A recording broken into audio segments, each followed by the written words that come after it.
الحمد لله الذي جعل لكل أمة ليذكروا اسم الله على ما رزقهم من بهيمة الأنعام فإلهكم إله واحد فله أسلموا وبشر المخبتين وأشهد أن لا إله إلا الله وحده لا شريك له وأشهد أن سيدنا ومولانا محمدا عبده ورسوله صلى الله تبارك وتعالى عليه وعلى آله وصحبه وسلم تسليما كثيرا أما بعد فأعوذ بالله من الشيطان الرجيم بسم الله الرحمن الرحيم ولكل أمة جعلنا منسكا ليذكروا اسم الله على ما رزقهم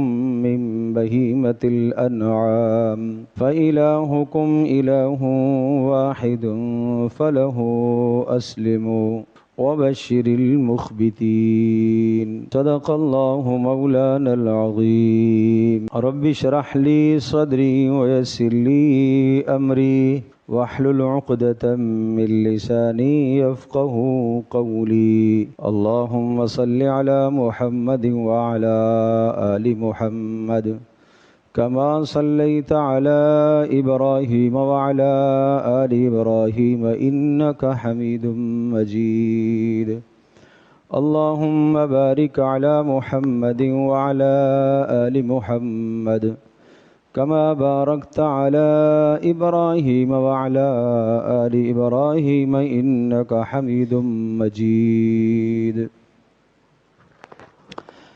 گرامی قدر حاضرین و سامعین، اللہ تبارک و تعالی نے اپنے بندوں کو ایسے اعمال عطا فرمائے ہیں کہ جن اعمال کے ذریعے سے بندہ اللہ کا قرب حاصل کرتا ہے، اللہ کی محبت حاصل کرتا ہے، اللہ کی معرفت اور اللہ کا تعلق اسے نصیب ہوتا ہے، مگر کب؟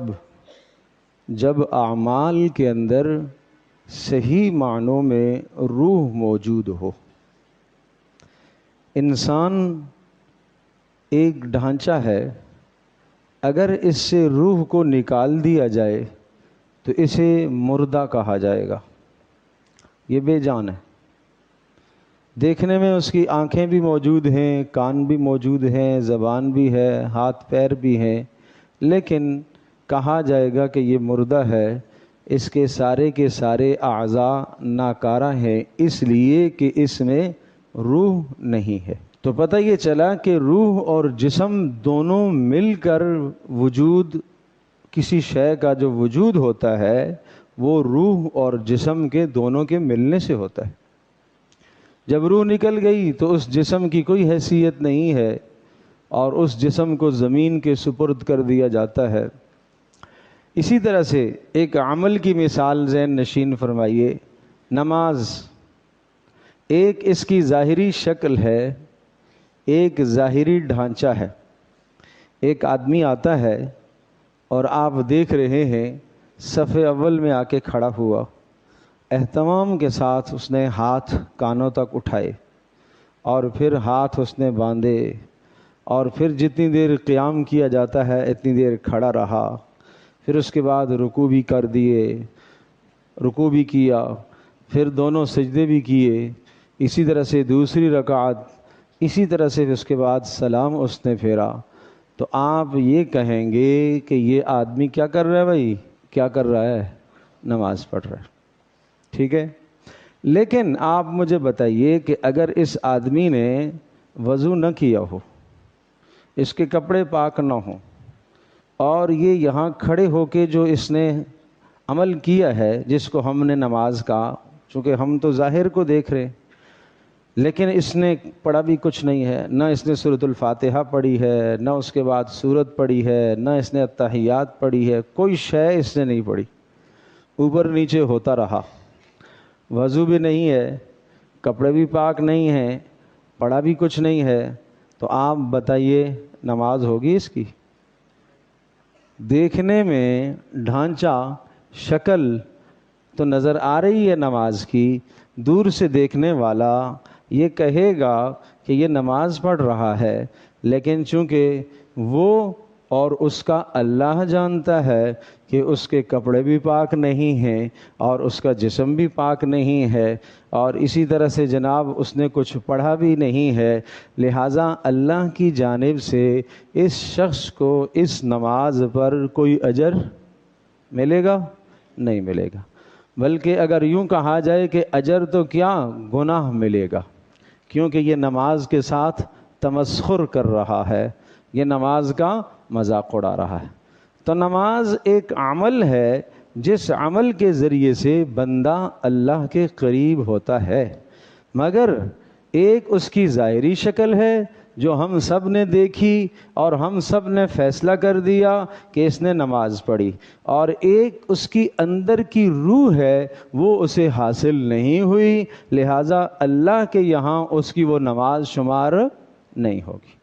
بالکل اسی طرح سے قربانی کا عمل قریب آ رہا ہے۔ ایک قربانی کی ظاہری شکل ہے، ہم نے منڈی سے جانور خریدا، خرید کر اسے گھر لے آئے، اسے کھلایا اور پلایا، اور پھر 10 ذی الحجہ کو عید کی نماز پڑھنے کے بعد ہم نے اسے ذبح کر دیا، اور ذبح کرنے کے بعد اس کے گوشت کو تقسیم کر کے 3 حصے بھی کر دیے، اعزاء اقربا کو بھی کھلایا، فقراء کو بھی دے دیا، ہم نے اپنے لیے بھی کر لیا۔ یہ ہے اس قربانی کا ظاہر، یہ ہے اس کا ڈھانچہ، اس کا ظاہر، جیسے نماز کا ظاہر تھا۔ جس آدمی کو آپ نے یہ کام کرتے دیکھا آپ کہیں گے اس نے کیا کیا جی؟ قربانی کی ہے۔ لیکن اگر اندر جو چیزیں مقصود اور مطلوب ہیں اگر وہ قربانی کے اس عمل میں نہ پائی گئیں تو وہ قربانی اللہ کے ہاں قبول نہیں ہے۔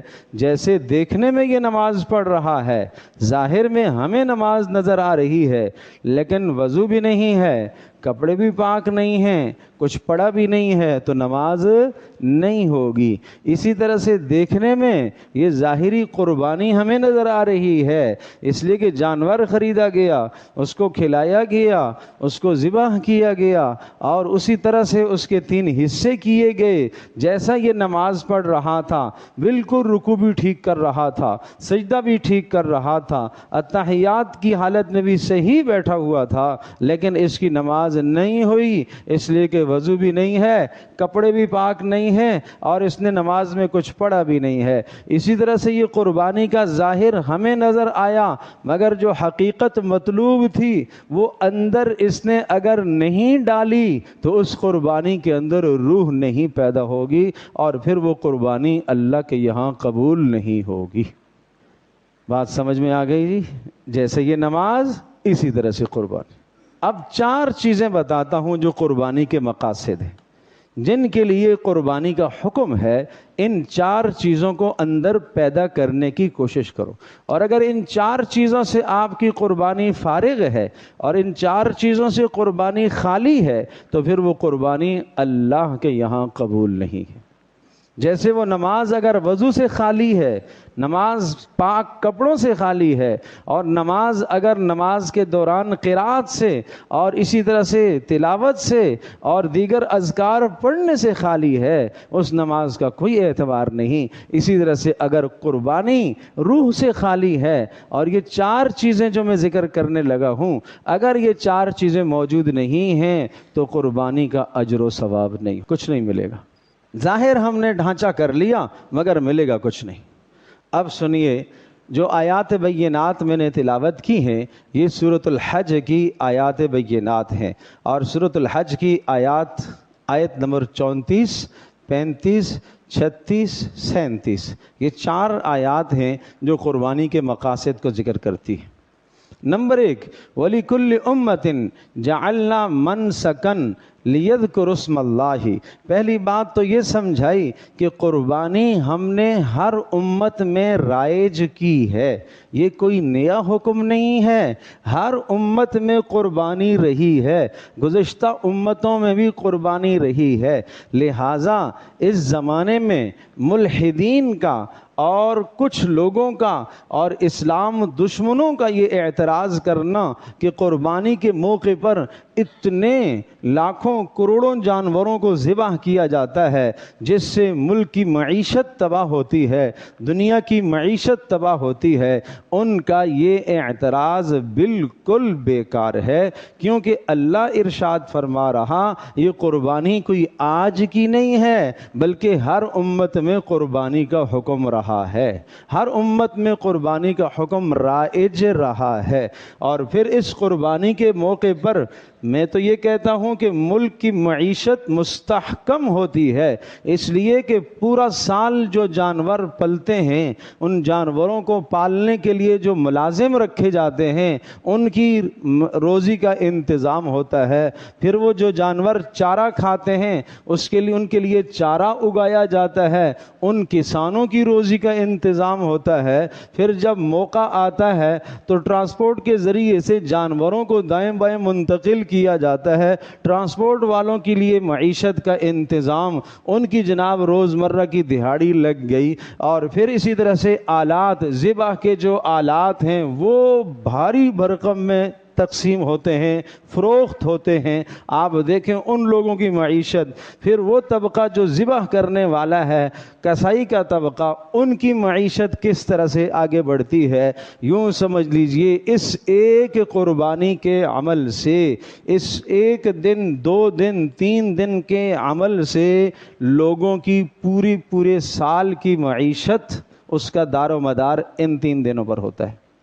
اور یہ کہنا کہ جناب معیشت برباد ہوتی ہے، بالکل بیکار کی بات ہے، یہ لغو سوال ہے، بیہودہ سوال ہے۔ لِكُلِّ أُمَّةٍ جَعَلْنَا مَنْسَكًا، ہم نے ہر امت کے لیے قربانی کو رائج کیا ہے۔ اب نمبر 1 پہلا مقصد لِيَذْكُرُوا اسْمَ اللَّهِ عَلَى مَا رَزَقَهُم مِّن بَهِيمَةِ الْأَنْعَامِ، تاکہ ان جانوروں کو ذبح کرتے وقت خوب اللہ کا نام بلند کریں، اللہ یاد آئے، تاکہ ذبح کرتے وقت اللہ یاد آئے، ذبح کرتے وقت اللہ یاد آئے۔ بڑی باریک بات ہے، آج اللہ کہاں یاد آتا ہے، کس کو یاد آتا ہے؟ آج تو قربانی ایک رواج ہے۔ آپ تھوڑا سا تصور کیجئے گا ابراہیم علیہ السلام کی طرف، یہ ابراہیم علیہ السلام کی سنت ہے نا، اور ابراہیم علیہ السلام نے اپنے بیٹے کو لٹا دیا تھا، اور پھر اس بیٹے کے بدلے میں اللہ نے جنت سے مینڈا لا کے رکھوایا، اور پھر وہ ذبح ہوا۔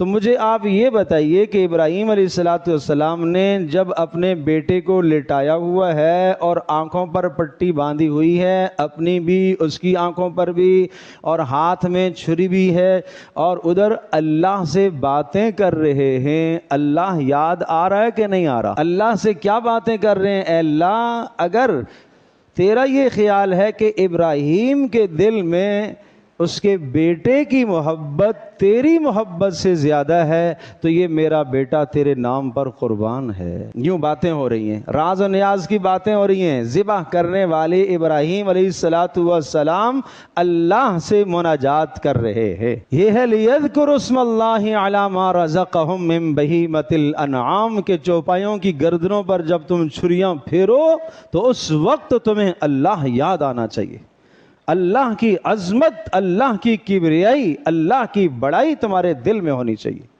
یہ میں کیا کر رہا ہوں؟ اس جانور کی گردن پر کیوں چھری چلا رہا ہوں؟ اس لیے چھری چلا رہا ہوں کہ یہ جانور میری اولاد کا نعم البدل ہے، میں یہ تصور اللہ کو دینا چاہ رہا ہوں، میں اللہ تبارک تعالیٰ کی دربار میں یہ قربانی پیش کرنا چاہ رہا ہوں۔ اے اللہ، یہ تو جانور ہے، اگر بیٹا آ گیا اور میری جان کا تو نے مطالبہ کیا تو میری جان بھی تیرے راستے میں اے اللہ قربان ہے۔ یہ تصور ہے۔ اس تصور سے اگر خالی ہوئی قربانی تو پھر قربانی میں روح نہیں ہے، قربانی میں روح نہیں۔ اس میرے دوست نے نہ فجر کی نماز پڑھی، اس میرے دوست نے گزشتہ نہ عشاء کی نماز پڑھی، نہ ظہر پڑھی، نہ عصر پڑھی، اور نہ عید والے دن نماز پڑھے گا، اسے کیسے اللہ یاد آئے گا؟ اس کے دل میں اللہ کی عظمت کہاں سے آئے گی؟